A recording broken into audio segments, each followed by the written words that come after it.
Shalom saudara dikasihi Tuhan Yesus Kristus. Selamat pagi, selamat berjumpa dalam renungan pada pagi hari ini. Saya mengucapkan salam sejahtera buat saudara semua dimanapun saudara berada. Damai dan sukacita oleh Roh Kudus melimpah senantiasa dalam hati dan kehidupan saudara semua. Sebelum kita mendengarkan renungan firman Tuhan, mari sama-sama kita berdoa. Bapa kami yang di sorga, Bapa dalam nama Tuhan Yesus Kristus, kami mengucap syukur untuk berkat kemurahan Tuhan, perlindungan-Mu dari malam hingga pagi hari ini. Kami bersyukur untuk kesehatan, kekuatan, dan segala berkat kebaikan Tuhan. Kami percaya Tuhan punya rencana yang baik bagi setiap kami. Saat ini kami mau mendengarkan sabda firman-Mu. Urapi kami Tuhan, agar kami dapat mengerti akan kehendak-Mu. Dalam nama Tuhan Yesus kami berdoa. Haleluya, amin. Saudara dikasihi Tuhan, pembacaan Alkitab kita pada saat ini terdapat dalam 1 Korintus pasal yang pertama.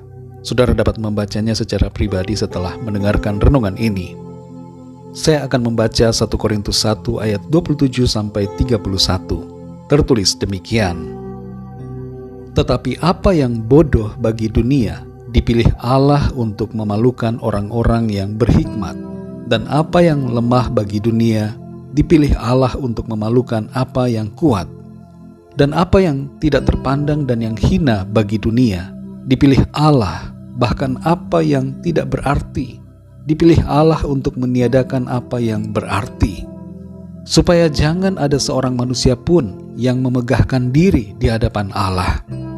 Tetapi oleh Dia, kamu berada dalam Kristus Yesus, yang oleh Allah telah menjadi hikmat bagi kita. Ia membenarkan dan menguduskan dan menebus kita. Karena itu seperti ada tertulis, barang siapa yang bermegah, hendaklah ia bermegah di dalam Tuhan.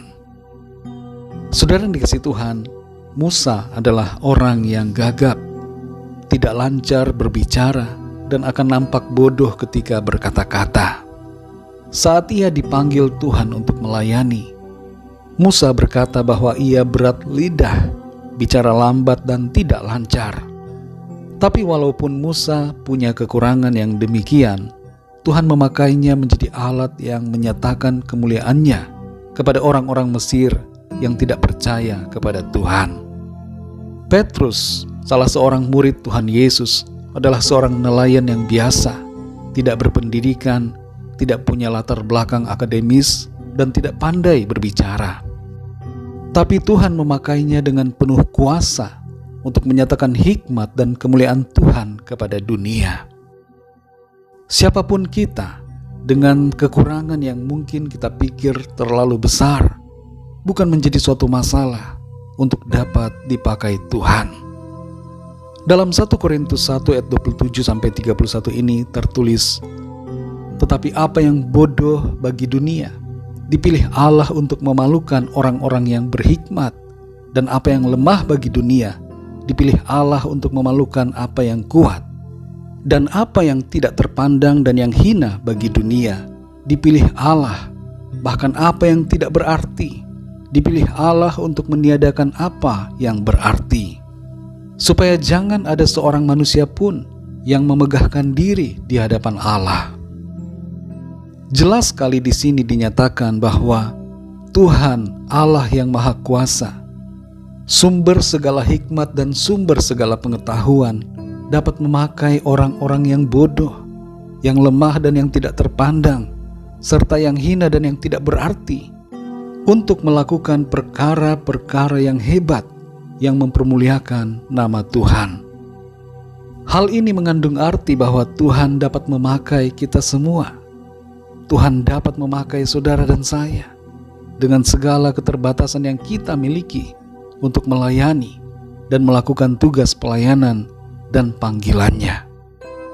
Dari kebenaran firman Tuhan ini, saudara, ada beberapa hal yang hendaknya menjadi sikap kita. Yang pertama adalah jangan minder dengan keadaan diri kita. Saudara dan saya diciptakan Tuhan secara unik, dan Tuhan mampu melakukan segalanya melalui diri kita. Jangan merasa diri kita tidak bisa dan tidak mampu melakukan apa-apa. Perasaan minder itu bukan berasal dari Tuhan, melainkan berasal dari iblis. Iblis tidak mau kita maju, dan iblis tidak mau kita berhasil dalam mengerjakan panggilan Tuhan. Setiap kita diberikan panggilan masing-masing yang khusus dan umum. Mari jangan lihat kekurangan diri kita, tapi lihatlah kuasa dan kekuatan Allah yang jauh melebihi segala kekurangan dan keterbatasan diri kita. Kita pasti bisa oleh karena Tuhan yang memampukan kita. Tuhan akan melimpahkan kuasa-Nya oleh Roh Kudus-Nya di dalam kita untuk menjadikan kita sanggup melakukan segala perkara.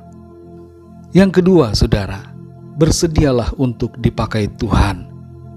Jangan beralasan saya tidak bisa, saya tidak mampu. Melayani Tuhan sebenarnya bukanlah soal kemampuan diri kita, tapi yang terutama dan pertama adalah soal kemauan kita. Tuhan memakai orang-orang yang mau, bukan yang mampu. Ketika kita dipanggil dan bersedia, maka Tuhanlah yang akan memampukan saudara dan saya. Yang ketiga, saudara, jangan sombong, karena semuanya adalah karena Tuhan. Kalau kita dipakai Tuhan melakukan hal-hal yang besar, jangan sampai kita lupa diri. Ingatlah bahwa semuanya itu adalah karena Tuhan. Oleh sebab itu, bermegahlah karena Tuhan, bukan karena kehebatan kita, dan muliakanlah Tuhan senantiasa. Mari saudara yang dikasihi Tuhan, siapapun diri kita, jangan merasa rendah diri dan merasa tidak mampu. Tidak ada orang yang terlalu bodoh yang tidak dapat dipakai Tuhan. Ketika kita mau, Tuhan akan memakai kita. Mari kita berdoa, saudara. Bapa kami yang di sorga, Bapa, dalam nama Tuhan Yesus Kristus, kami bersyukur untuk firman-Mu yang sudah kami dengar pada saat ini, memberikan kami pengertian bahwa Engkau, Tuhan, dapat memakai siapa saja yang Tuhan pilih, termasuk kami. Engkau dapat memakai setiap kami, ya Tuhan. Ampuni kami yang seringkali terlalu banyak berpikir tentang kekurangan-kekurangan yang ada pada diri kami. Padahal ketika Tuhan memanggil kami, maka Tuhan memberikan juga kami kemampuan. Engkau tidak membiarkan kami berjalan sendiri, tapi Engkau melimpahkan kuasa-Mu atas kami untuk menyatakan kemuliaan-Mu.